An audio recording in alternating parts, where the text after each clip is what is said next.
സ്വാമികൾക്ക് ശേഷം പറഞ്ഞ വ്യക്തിത്വമാണ് ഗുരു നാഗ സൈരന്ദ്രി ദേവി. ആരാണിത് എഴുതിയത്? What coconut.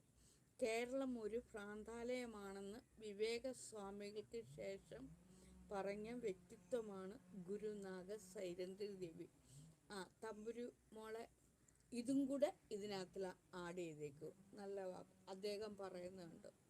അപ്പോൾ ഞാനിത് പണ്ടേ പറഞ്ഞു വെച്ചതാണ്. എൻ്റെ ജീവിതാനുഭവത്തിലൂടെയാണ് ഞാൻ പറഞ്ഞത് ഇവിടെ. കാരണം എൻ്റെ കഴിവുകേടുകളെയോ ഞാനിവിടെ പറഞ്ഞു വെച്ചപ്പോൾ എന്നെ ഭ്രാന്തി എന്ന് പറയുന്ന ആളുകളെ ഞാൻ തിരിച്ചതുപോലെ തന്നെ പറഞ്ഞു, നിങ്ങളാണ് ഭ്രാന്തര്. കേരളത്തിലെ മുഴുവൻ ആളുകളും ഭ്രാന്തരാണെന്ന് ഞാൻ പറഞ്ഞു. ഇപ്പോൾ അത് ആളുകൾക്ക് ബോധ്യപ്പെട്ടെന്ന് ഇവിടെ എഴുതി വെച്ചേക്കുന്നുണ്ട്. അപ്പോൾ ഇതും കൂടെ വേണം, ഞാൻ ഇപ്പോൾ ഈ പറഞ്ഞതും കൂടെ കുട്ടി എടുക്കണം കേട്ടോ.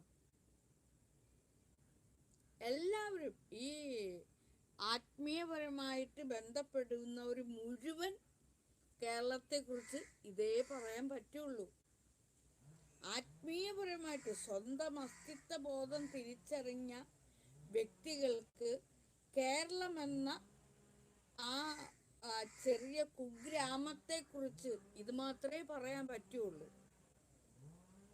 അത് നമ്മൾ സ്വന്തം ജീവിതം നമ്മൾ ഈ രീതിയിൽ നമ്മുടെ ആ ജീവിതത്തിൻ്റെ ആ പച്ചയായ യാഥാർത്ഥ്യം മനസ്സിലാക്കുമ്പോൾ നമ്മൾ എവിടെയാണ്, ഏത് ദേശത്താണ് നമ്മൾ പിന്നെ ജീവിക്കുന്നതെന്നുള്ള ഓർമ്മ വരുമ്പോൾ നമ്മൾ അറിയാതെ പറഞ്ഞു പോകുന്ന വാക്കുകളാണ്. അല്ലെങ്കിൽ നിങ്ങൾ തന്നെ സ്വയം ഒന്ന് മനസ്സിലാക്കുക.